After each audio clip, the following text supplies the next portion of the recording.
Hello student, welcome to my academy channel. बेटा last video में मैंने आपको पैरेलल लाइन से रिलेटेड जो मेरी प्रॉपर्टीज थी वो मैंने आपको क्लियर करी थी। आज हम बात करेंगे 6.2 की।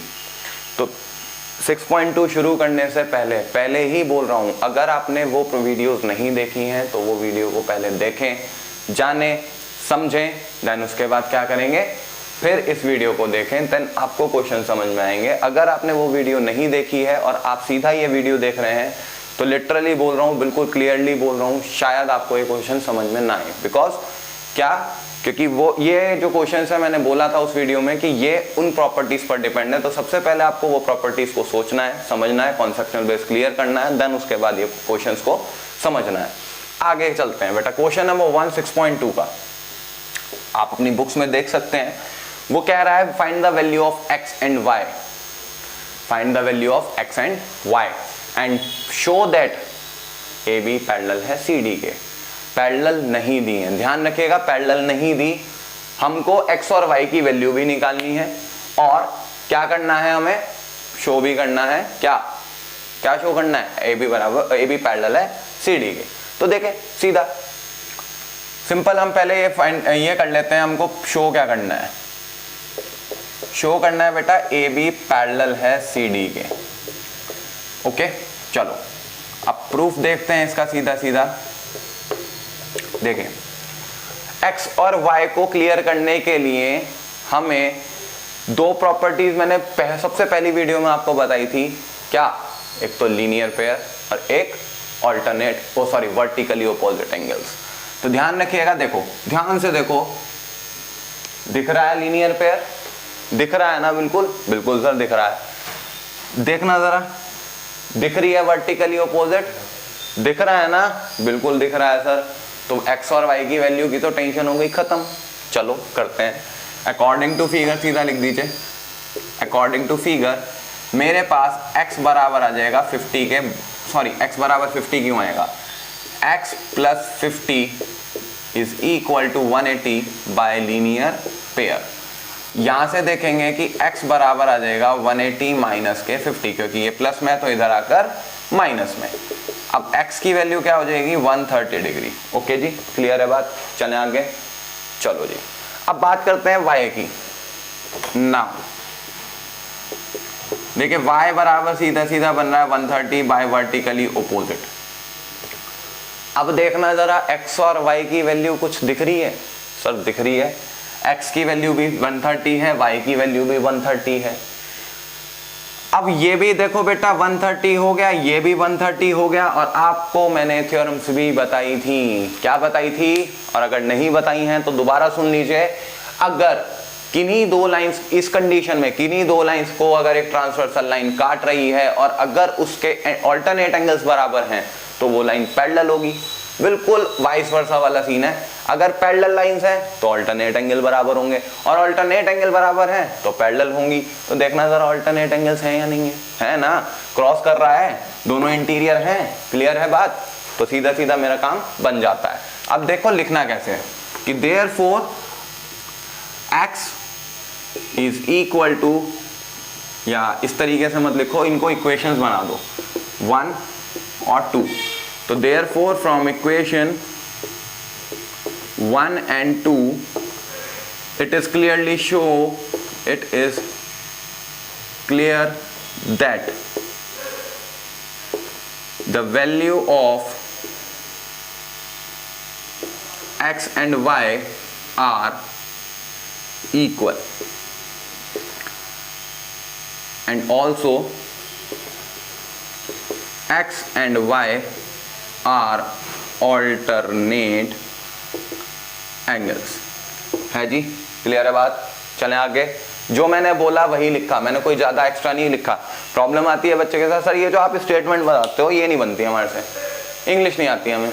ऐसा कुछ नहीं है, आपको ये सब चीजें जो मैं बोलता हूँ वही चीज मैं आपको लिखता हूँ। यहाँ पर सबके सामने है, मैंने अभी ये बोला कि x और y इक्वेशन 1 और 2 से x और y की वैल्यू क्या है, इट इज क्लियर। ये साफ साफ दिख रहा है कि x और y की वैल्यू क्या है, 130 है, यानी कि इक्वल है। तो मेरे पास, और मैंने अभी आपको क्या बोला, x और y क्या है, ऑल्टरनेट एंगल्स हैं। तो जब ये ऑल्टरनेट एंगल्स हो गए तो मेरे पास क्या हो गया, कि ये लाइंस मेरी पैरेलल हो गई, तो सीधा सीधा इसलिए लिख देंगे, इसलिए ए बी पैरेलल है सी डी के। और देखना जरा क्या शो करना था, यही तो शो करना था। क्लियर हुई? क्वेश्चन क्लियर हो गया होगा। आई होप आपको ये सब चीज़ें क्लियर हो रही हैं। मतलब सबसे मेन बात है बेटा, अगर क्लियर नहीं हो रहा है तो कहीं ना कहीं लैकिंग आपकी कहाँ पर है। जो इससे पहली वीडियो गई है मेरी प्रॉपर्टीज ऑफ पैरेलल लाइंस की, उसमें आपने ध्यान से नहीं समझा या ध्यान से नहीं पढ़ा। प्रॉब्लम वही है कि कॉन्सेप्ट क्लियर करो, क्वेश्चन अपने आप हो जाएंगे। मेरा वही कैसे कहते हैं कि सर एक हमारी पॉलिसी होती है, तो मेरी पॉलिसी सीधी सीधी यही है कि first you clear your concept, then you can do every question, any question depends on this topic। या कोई भी आप कॉन्सेप्ट अगर आप क्लियर कर लेते हैं तो किसी भी तरीके की क्वेश्चन उस टॉपिक पर डिपेंड अगर आपके सामने आ जाता है तो आप आराम से कर जाएंगे। क्लियर है बात? आगे चलेंगे, ठीक है बेटा। अब बात करेंगे, आइए स्टूडेंट्स बेटा बात करते हैं क्वेश्चन नंबर 2 की। क्वेश्चन नंबर 2 में क्या है देखिए, पहले क्वेश्चन को ध्यान से पढ़ें। अगर आप क्वेश्चन को ध्यान से पढ़ेंगे तो उन्होंने एक फिगर दी हुई है। मैंने बोला था क्वेश्चन 6.1 में कि अगर आपको फिगर दी हुई है तो सबसे पहले आपको फिगर को बहुत ही ज़्यादा ध्यान से देखना है, समझना है क्या क्या दिया हुआ है, फिर अपने कंडीशंस को देखेंगे। देखो वो क्या कह रहा है, ए बी पैरेलल है सी डी के पैरेलल है ई एफ के, डजेंट मैटर, कोई दिक्कत नहीं है, तीनों लाइन से एक दूसरे के पैरेलल है।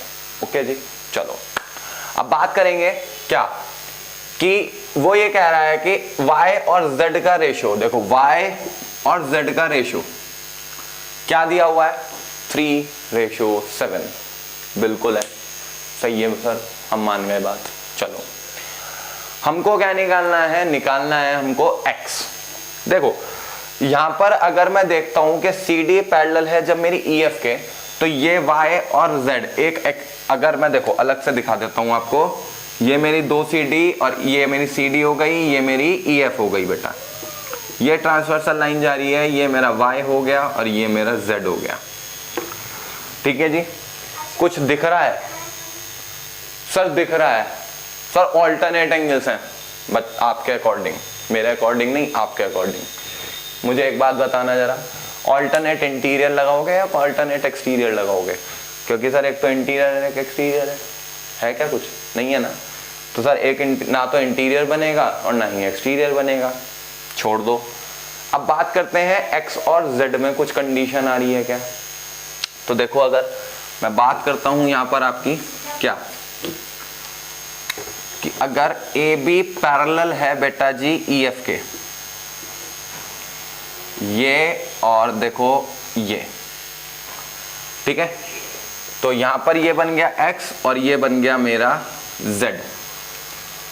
ये बना है, ये बना है, z ये वाला नहीं बन रहा है, ये वाला बन रहा है। देखना जरा, दिखा कुछ सर? ऑल्टरनेट दिख रहा है, इंटीरियर भी है, कोई दिक्कत नहीं है, कर दीजिए काम। तो लिखेंगे कि देयरफॉर ए बी पैरेलल है सी डी के, पैरेलल है ई एफ के, ये हमको गिवन में दिया हुआ है। सो दिस इम्प्लाइज क्या हो जाएगा, या इसलिए क्या हो जाएगा हमारे पास कि ए बी पैरेलल हो जाएगी ई एफ के। नाउ अकॉर्डिंग टू फिगर मेरे पास x बराबर क्या आ जाएगा, z के by alternate interior angles. Clear है बात? चलें आगे, बिल्कुल चलो सर। अब अगर मैं x की जगह यहाँ पर z लिख दूं तो कोई दिक्कत नहीं है ना, बराबर ही तो है, क्या दिक्कत है? कोई दिक्कत है नहीं है सर। चलो जी आगे चलते हैं। तो सर जब x बराबर z हो गया, अब देखो x और y में क्या रिलेशन। अब रिलेशन को अगर आप देखोगे क्या कि सर ये रहा मेरा ए बी और ये रहा मेरा सी डी, ये गया, ये अब मैं z लिख सकता हूं और ये मेरा y हो गया। तो z और y की कंडीशन क्या आ रही है, को इंटीरियर एंगल्स आ रही है नहीं आ रही है, कॉन्सेक्यूटिव इंटीरियर एंगल्स आ रही है नहीं आ रही है, और उनका एडिशन क्या होता है, 180 होता है नहीं होता है। रेशियो भी हमको y और z में दिया हुआ है या नहीं दिया हुआ है, तो करो ना फिर काम को, क्या दिक्कत है? देखो कैसे। Now therefore A B parallel है मेरी सी डी के, तो x प्लस वाई बराबर 180 हो जाएगा बाय को इंटीरियर एंगल्स। क्लियर है बात? x की जगह मैं क्या लिख सकता हूं, z प्लस वाई बराबर 180। दोनों का दिया हुआ है हमें रेशियो। तो रेशियो के लिए जब भी रेशियो दिया गया होता है, मैंने पिछली एक्सरसाइज में भी आपको बताया था, जब भी रेशियो दिया जाता है तो हम क्या मानते हैं, कोई भी एक एंगल मान लेते हैं क्योंकि एंगल का रेशियो दिया हुआ है। तो देखो, तो लेट द एंगल मान लीजिए टी मान लेते हैं क्योंकि एक्स वाई जेड यूज हो रहा है। तो मेरे पास y की वैल्यू क्या हो जाएगी, 3t हो जाएगी, और z की वैल्यू क्या हो जाएगी बेटा, 7t हो जाएगी। तो दिस इम्प्लाइज z की वैल्यू हमारे पास है 7t प्लस y की वैल्यू क्या है, 3t बराबर 180। तो ये हो जाएगा मेरे पास 10t बराबर 180, और t की वैल्यू 180 बाय 10, 10 से 10 गया, बचा क्या, t की वैल्यू आ गई 18। अब जब t की वैल्यू 18 आ गई तो y की वैल्यू क्या बन जाती है, 3 इंटू 18 54, और z की वैल्यू क्या बन जाती है, 7 इंटू 18 बराबर 6, 126। ठीक है ना, क्लियर है बात। अब देखो z किसके बराबर है, x के बराबर है, तो लिख देंगे नाउ हैंस, नाउ भी मत लिखो, हैंस z बराबर है x के, तो x बराबर कितना हो जाएगा, 126 डिग्री। यही तो चाहिए था हमको। हो गया सर क्वेश्चन। कुछ दिक्कत आई, नहीं आई ना, क्या दिक्कत है, अगर है तो कमेंट सेक्शन में जरूर डालिएगा। अगर आपको इसमें कहीं प्रॉब्लम आ रही है तो वो कॉन्सेप्ट दोबारा भी क्लियर हो जाएगा, कोई दिक्कत ऐसी नहीं है। लेकिन आपको इसके लिए क्या करना होगा, कमेंट सेक्शन में डालना होगा, और उसके लिए क्या करना होगा, वीडियो को पूरा देखना, मतलब देखना होगा। और जब वीडियो को देखोगे उसको समझोगे, तो अगर नहीं समझ में आता है तो आप कमेंट सेक्शन में डाल सकते हैं। ओके, ठीक है बेटा, ओके, थैंक यू। आइए स्टूडेंट्स, बात करते हैं हम क्वेश्चन नंबर 3 की। अब क्वेश्चन नंबर 3 में फिगर आपके सामने है, जो गिवन है वो भी लिखा हुआ है, जो निकालना है हमको वो भी मैंने आपको लिखा हुआ है। तो वो कह रहा है आपको ए बी पैरेलल है सी डी के, यानी कि ए बी पैरेलल है सी डी के, कोई दिक्कत नहीं है। ई एफ परपेंडिकुलर है, परपेंडिकुलर का बताया था बेटा 90 डिग्री होता है, और ये 90 डिग्री हो गया तो ये वाला भी हमारा 90 डिग्री होगा। और आपको GED, जस्ट अ मिनट, मैंने शायद ये आपका वो किया है, हाँ ये E नीचे आना है, F ऊपर आना है, ये GE और यहाँ पर आ गया F।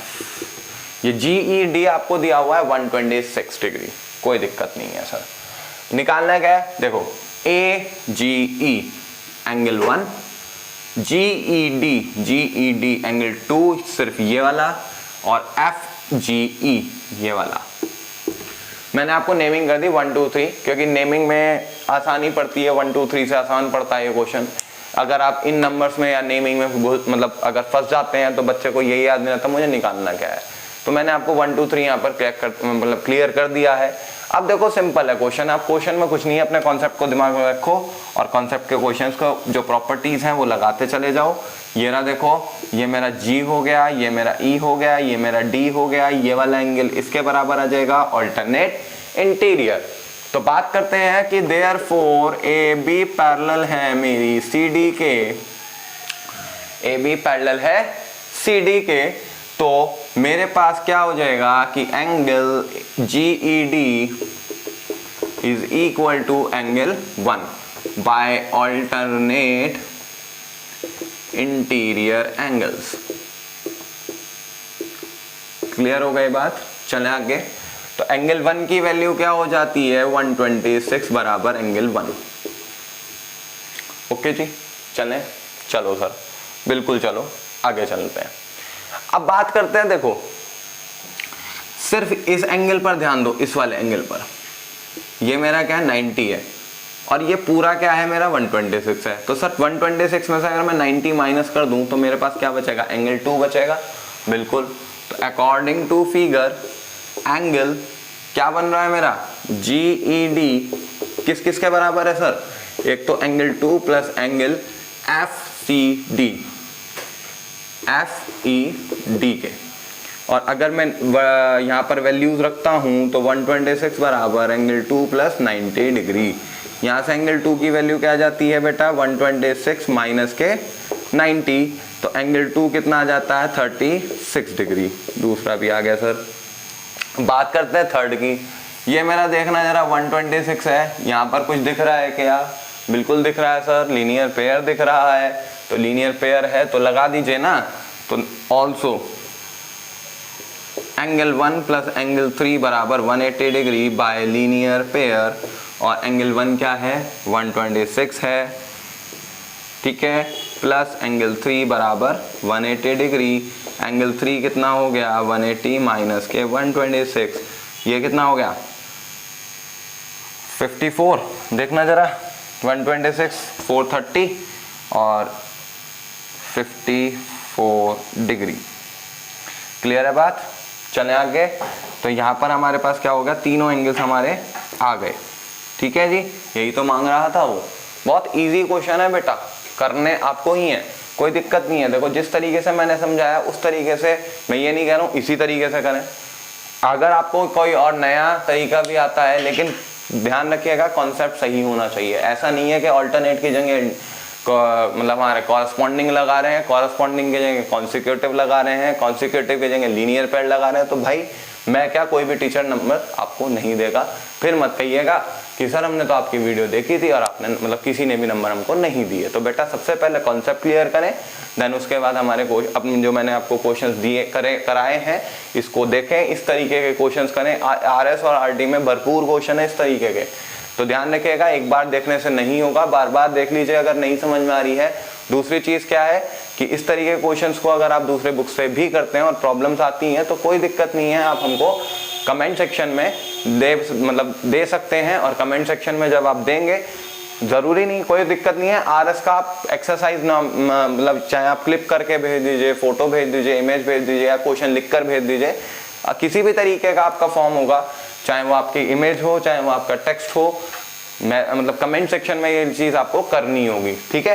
तो ये चीज़ अगर आप करेंगे तो आपका जो जितनी भी हमारे आपकी प्रॉब्लम्स आएंगी, जैसे आ रही हैं बच्चों की, और हम उनको पर्सनली मैसेजेस करके या कॉल करके उसको समझा भी रहे हैं, तो अगर आ रही हैं तो नॉर्मल सी बात है, ये चीज़ करिएगा ज़रूर। और 110% आपको वो चीज़ अगली वीडियो में या आपको पर्सनलाइज कॉल या फिर व्हाट्सएप के थ्रू ये चीज़ आपको ज़रूर मिलने वाली है। ओके बेटा, थैंक यू। आई होप आपको ये वीडियो समझ में आई होंगी, क्वेश्चंस भी समझ में आई होंगे, और आगे के जो 3 क्वेश्चंस रह जाते हैं हमारे, उसके लिए वेट फॉर सम टाइम, ठीक है। It will be discussed in our next videos. Okay बेटा, थैंक यू।